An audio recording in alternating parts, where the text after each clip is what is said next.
नमस्कार, मैं हूं प्रकाश हिंदुस्तानी और आज इस कार्यक्रम में हमारे खास मेहमान हैं बालेंदु शर्मा दाधीच जी।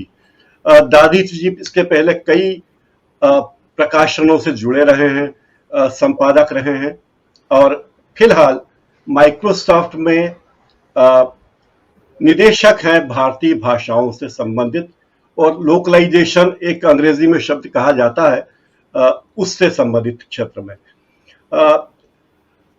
इस बातचीत को दो हिस्सों में करना चाहते हैं बालेंदु जी। पहले तो ये कुछ आपके बारे में भी हम जानना चाहते हैं कि आखिर इतनी ऊंचाइयां आपने कैसे छुई।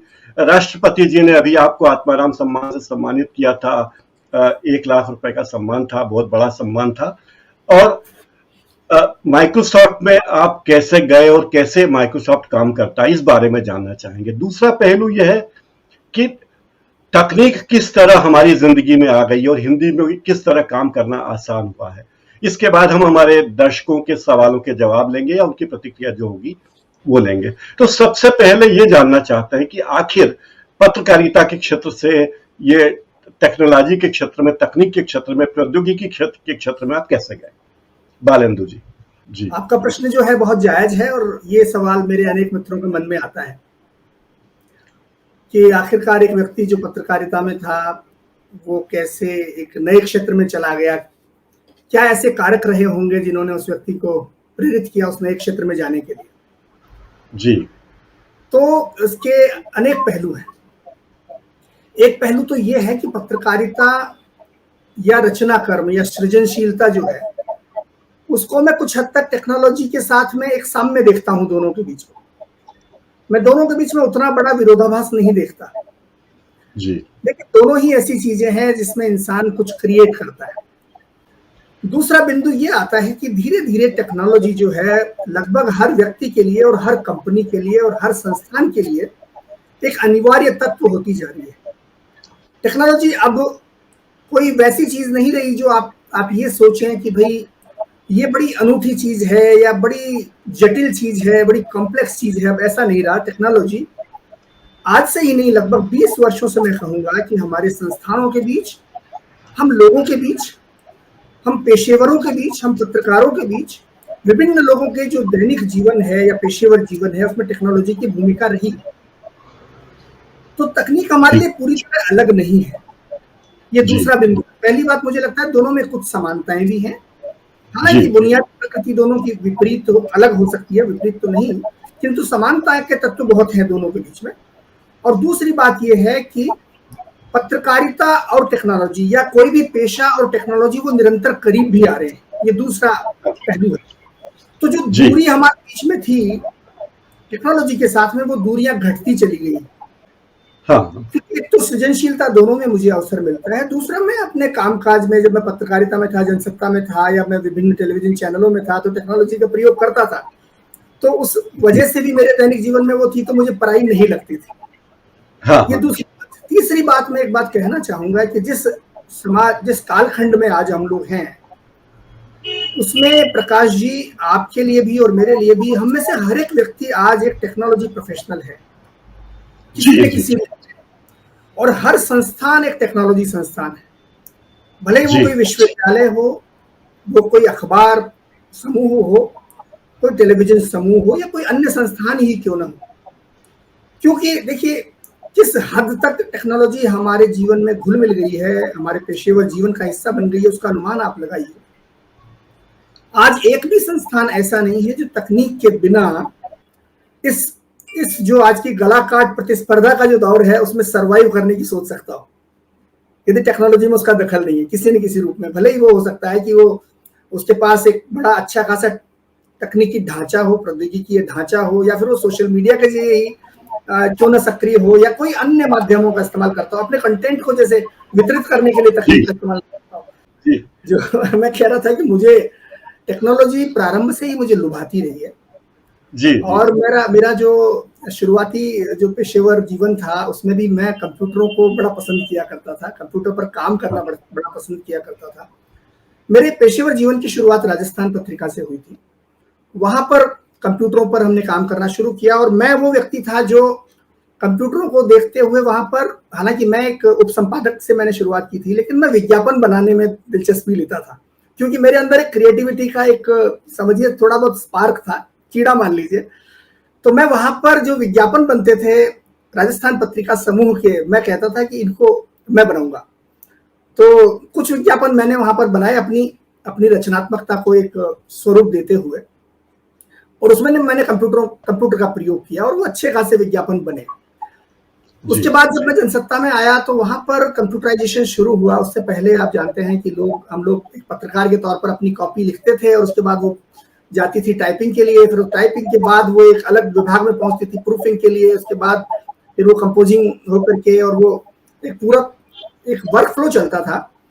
लेकिन जब कंप्यूटराइजेशन हुआ तो इस वर्क फ्लो को थोड़ा सा कम कर दिया गया, इसमें जो विभिन्न चरण थे उनको घटा दिया गया, और पत्रकारों से ये कहा गया कि आप अगर कंप्यूटर सीख लेते हैं तो चीजें बहुत आसान हो जाएंगी आपके लिए भी और संस्थान के लिए भी। तो उसमें जिन लोगों ने उसका स्वागत किया, अनेक लोगों को तो वो थोड़ा रास नहीं आया कि हम क्यों करें ये काम, हमारे लिए थोड़ा अतिरिक्त है। कुछ लोगों में ये भी भावना थी कि भाई इससे फिर जो लोग कंपोजिटर्स हैं उनकी नौकरियां खतरे में पड़ सकती है, जो एक जायज चिंता थी उनकी। किंतु मुझे जैसे एक दो लोग जो शुरुआत में जिन्होंने बहुत उत्साह दिखाया कि नहीं हम लोग सीखेंगे कंप्यूटर को, तो उनमें से मैं था। क्योंकि प्रकाश जी, अगर दुनिया में कोई बड़ी तकनीक आ रही है, बड़ा बदलाव आ रहा है, और वो बदलाव यदि सकारात्मक है और वैश्विक स्तर पर आ रहा है, तो आप उसको रजिस्ट नहीं कर सकते। जरूरी है अपने आप को उस बदलाव के साथ ढाल लेना, और उसमें यदि कोई असुरक्षा आती है तो उस असुरक्षा को भी हम एड्रेस करेंगे। उसको भी, मान लीजिए उसमें नौकरियों का मुद्दा आता है तो उसको भी हम एड्रेस अलग से करें। एक संभावना ये भी बनती है कि जब कोई नई चीज आप अडॉप्ट करते हैं, उसको अपनाते हैं, तो उसमें से नई संभावनाएं भी निकलती है। तो जिन लोगों की नौकरियां जाने का खतरा है उनके लिए नई संभावनाएं भी निकलती है ना। तो बहरहाल मैंने उसको कंप्यूटराइजेशन को अपनाया, और मैं आपको कहूंगा कि मेरी अच्छी खासी गति हुआ करती थी अनुवाद में। हाँ। एक तरफ मैं अंग्रेजी की कॉपी रखता था, दूसरी तरफ धड़ाधड़ मैं हिंदी में टाइप कर रहा होता था, बहुत तेज रफ्तार से। मैं मुख्य उपसंपादक हुआ करता था। हमारा जो मुख्य संस्करण था जनसत्ता का, उसको निकालना मेरा दायित्व था। तो मैं आपको कहूंगा, हालांकि हमारी एक टीम थी और अच्छे खासे बहुत अच्छे हमारे साथी थे, लेकिन हाँ। मुख्य उपसंपादक होते हुए भी मैं खुद काम करना बहुत पसंद करता था, क्योंकि मैं कंप्यूटरों पर बहुत सहज महसूस करता था। तो उसमें से अच्छा खासा काम मैं आउटपुट खुद भी देता था। हालांकि मेरा काम थोड़ा, आप समझ सकते हैं कि मुख्य उपसंपादक थोड़ा संभालता है चीजों को, लेकिन मैं खुद काम करना पसंद करता था। इसके बाद मैं जब टेलीविजन में गया तो वहां पर थोड़ा सा और ऐसी चीजें हुई जिन्होंने मुझे तकनीक की तरफ धकेला, वास्तविक रूप में। आपकी पढ़ाई क्या तकनीक के रूप में हुई थी, क्या इंजीनियर के रूप में पढ़ाई क्या हुई है आपकी? वो भी मैं बताऊंगा आपको, वो भी बताऊंगा। मेरी जो बुनियादी पढ़ाई थी वो एमए इन हिंदी थी। मैं हिंदी में एमए था जब मैं पत्रकारिता में आया, और उसके बाद मैंने पत्रकारिता में स्नातकोत्तर डिप्लोमा किया था जी। तो लेकिन जब ये सारी घटनाएं हुई तो मैं एक टेलीविजन चैनल में काम करता था, और वहां मैंने देखा कि हम जो हिंदी के कार्यक्रम बनाते थे उनकी स्क्रिप्ट्स जो लिखी जाती थी वो अंग्रेजी में लिखी जाती थी, रोमन में लिखी जाती थी। और उसको लिखने की एक वजह तो शायद ये थी कि उन लोगों को शायद अंग्रेजी में ज्यादा रुचि महसूस होती होगी लोगों को, लेकिन एक वजह ये भी थी कि ऐसा कोई सॉफ्टवेयर उपलब्ध नहीं था जिसमें लोग आसानी से हिंदी में काम कर सके, देवनागरी में टाइप कर सके जी। तो इस परिस्थिति ने मुझे थोड़ा हिला दिया, क्योंकि मैं खुद भी जो स्क्रिप्ट्स लिखता था मैं हिंदी में देवनागरी में लिखता था, और मुझे कहा जाता था कि आप इनको रोमन में बदल दीजिए, क्योंकि हमारा जो एंकर होगा या हमारे जो लोग होंगे उसको रोमन में पढ़ेंगे। मेरे लिए ये असहज स्थिति थी, अस्वीकार्य स्थिति थी। तो मैंने सोचा इसमें क्या रास्ता निकाला जाए। मैंने आग्रह किया कि क्या हम कुछ ऐसे सॉफ्टवेयर खरीद सकते हैं जो हिंदी में काम करते हों। तो उस समय दुर्भाग्य से जो सॉफ्टवेयर थे वो थोड़े महंगे थे हिंदी में काम करने के लिए। आपको शायद पता होगा कि जो उस समय आकृति वगैरह सॉफ्टवेयर आया करते थे, आईलीफ वगैरह आते थे, कोई हिंदी का फ्रीवेयर नहीं था। तो प्रकाश जी, मैं इस परिस्थिति को बदलना चाहता था, और मैंने उस समय कंप्यूटर साइंस में पढ़ाई करनी शुरू की, और पढ़ाई करते हुए मैंने एक सॉफ्टवेयर बनाया जिसका नाम था माध्यम। और वो माध्यम मैंने निःशुल्क हिंदी में काम करने के लिए इंटरनेट पर उपलब्ध कराया। आज भी अगर आप जाके सर्च इंजन पर लिखेंगे माध्यम हिंदी वर्ड प्रोसेसर, तो आपको वो पहले नंबर पर परिणामों में मिलेगा। आज भी आप उसको डाउनलोड करके हिंदी में निःशुल्क काम करने के लिए इस्तेमाल कर सकते हैं। तो वहां से मेरी यात्रा शुरू हुई, क्योंकि हिंदी से मैं जुड़ा हुआ था, हिंदी में सॉफ्टवेयर नहीं थे। मैंने हाँ हिंदी में सॉफ्टवेयर बनाने का एक बीड़ा उठाया कि नहीं, इसमें जितना योगदान मैं दे सकता हूँ वो मैं करूंगा, और धीरे धीरे मेरी यात्रा जो है वो शुरू हो गई। अब इसके अन्य भी कई पड़ाव है। आपने शिक्षा की बात कही तो मैं अंतिम बात कहूंगा और फिर अगले प्रश्न पर चलेंगे। मैं पत्रकारिता में स्नातकोत्तर डिप्लोमा था और हिंदी में मैं स्नातकोत्तर था, लेकिन उसके बाद जब मैंने ये देखा तो मुझे लगा कि टेक्नोलॉजी का इस्तेमाल समाज में बदलाव करने के लिए किया जा सकता है, लोगों को एम्पावर करने के लिए किया जा सकता है, लोगों को सक्षम करने के लिए किया जा सकता है, हमारी भाषा को समृद्ध करने के लिए और टेक्नोलॉजी की दृष्टि से उसमें एक नई जान फूंकने के लिए किया जा सकता है। मैं एक सामान्य व्यक्ति हूँ, लेकिन एक एक व्यक्ति से ही, एक एक बूंद से ही घड़ा भरता है। तो तब मैंने ये तय किया कि मैं अब ये जो पत्रकारिता का जो मेरा कार्य है, मैंने अच्छा खासा इसमें अनुभव प्राप्त कर लिया है। इस अनुभव का प्रयोग करते हुए क्या मैं तकनीक के क्षेत्र में कुछ ऐसा कर सकता हूँ जो शायद लोगों के लिए थोड़ा सा मैं कहूँगा उपयोगी हो जाए। और तब मैंने पढ़ाई फिर से शुरू की शून्य से।